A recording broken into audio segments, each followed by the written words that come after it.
Hello बच्चों, आज हम पढ़ेंगे हम पंछी उन्मुक्त गगन के। यह कविता हमारे पाठ्य पुस्तक बसंत से ली गई है। यह हमारा पहला पाठ है और आज हम इस कविता के माध्यम से जानेंगे कि आज़ादी हमारे लिए कितनी महत्वपूर्ण है।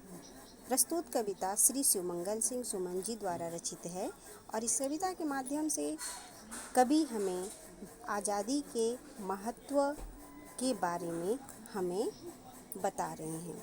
यहाँ उन्होंने एक पक्षी की सहायता से हमें आज़ादी के महत्व को समझाया है और यहाँ पर उन्होंने एक बहुत ही सुंदर चित्र अंकित किया है इस कविता के माध्यम से, जहाँ पक्षी पिंजरे में कैद होने पर अपनी व्यथा को किस प्रकार प्रकट कर रहा है।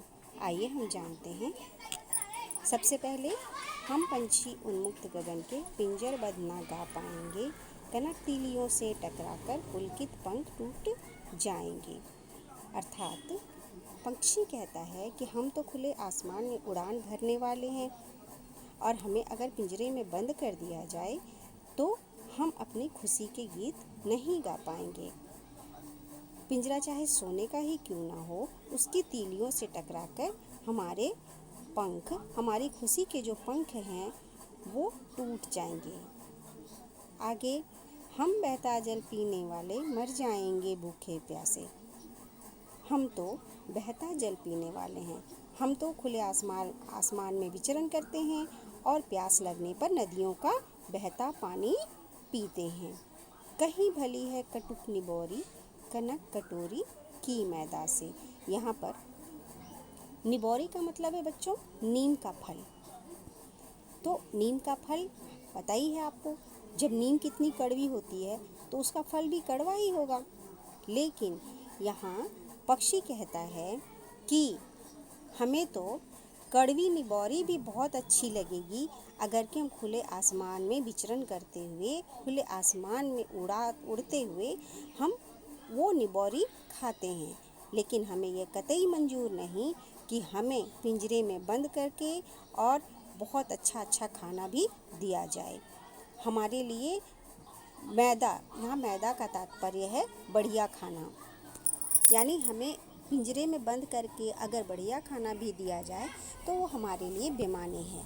और कड़वी नीम की निबोरी भी हमारे लिए बहुत भली है, जो हमें आज़ादी से खाने को मिल जाए। चलिए बच्चों, आगे हम देखेंगे।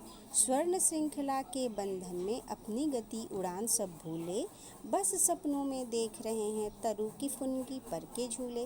आपको पता है ना कि पक्षी बहुत ऊंची डाल पर भी बहुत आराम से, बहुत मज़े से झूला झूलते हैं। यहाँ पक्षी कहते हैं कि स्वर्ण श्रृंखला के बंधन में, अर्थात सोने के पिंजरे में बंद होने पर वे अपनी गति और अपनी उड़ान तक भूल गए हैं और सिर्फ उन्हें तो अब बस ये सपना ही देखने को लगा हुआ है, या वो अब सपने में ही सिर्फ देखा करते हैं कि वो किस प्रकार पेड़ की फुनगी का मतलब है पेड़ की ऊंची टहनी पे वे किस तरह से झूला करते थे। कहने का मतलब है कि पिंजरे में बंद होने के बाद वे अपनी उड़ान भी भूल गए हैं और पेड़ की ऊंची टहनी पर झूला झूलना तो बस वो अपने सपनों में ही देख पाते हैं। ऐसे थे अरमान की उड़ते नीले नभ की सीमा पाने, लाल किरण सी चोंच खोल चुगते तारक अनार के दाने। प्रस्तुत पंक्तियों में पक्षी कहता है कि हमारे तो ऐसे अरमान थे कि हम नीले नभ की जो सीमा है उसे हम पार कर जाते अपनी उड़ान के माध्यम से। हम इतना ज़्यादा ऊंचा उड़ते कि हम उस आसमान के अंतिम छोर तक पहुंच जाते और लाल किरण सी चोंच खोल, अपनी लाल चोंच से हम अनार की दानों की तरह उन तारों को चूग जाते जो आसमान में दिखाई देते हैं। सोचिए उनकी कल्पना कितनी ऊपर, कितनी ऊंची उड़ान भरने की है, जहां वो तारों को अनार के दानों की तरह चूग लेना चाहते हैं। होती सीमाहीन क्षितिज से इन पंखों की होड़ा-होड़ी। सीमाहीन क्षितिज क्या होता है? क्षितिज क्या होता है बच्चों? जहाँ आसमान और पृथ्वी मिलता हुआ सा प्रतीत होता है ना, उसे हम क्षितिज कहते हैं।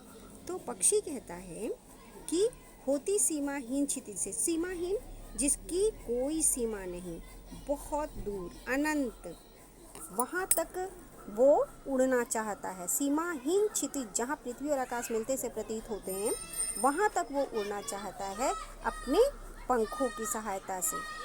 ठीक है, या तो क्षितिज मिलन बन जाता, या तो उन्हें वो क्षितिज मिल जाता, या फिर उनके प्राण ही ना रहते। या तंती सांसों की डोरी का मतलब है, या तो उनके प्राण ही नहीं रहते। अर्थात होती सीमाहीन क्षितिज से का मतलब है कि वो उस क्षितिज तक उड़ना चाहता है अपने पंखों की सहायता से, या तो वो क्षितिज उन्हें मिल जाता, या उनके प्राण ही चले जाते। नीड़ न दो चाहे रहने को, आश्रय छिन भिन कर डालो, लेकिन पंख दिए हैं तो आकुल उड़ान में विघ्न न डालो।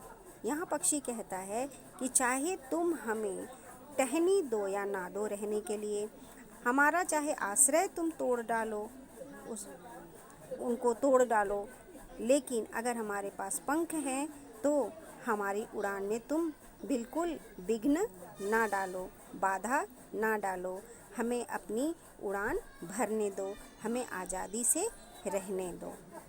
थैंक यू बच्चों। आइए हम अगली क्लास में फिर से मिलेंगे। आप हमारे इस चैनल को, हमारे इस कविता को जो आपने सुना, अगर आप बहुत अच्छे से इसे समझ पाए, हमारी बातों को समझ पाए, तो आप लाइक, सब्सक्राइब और शेयर ज़रूर करें। थैंक यू बच्चों।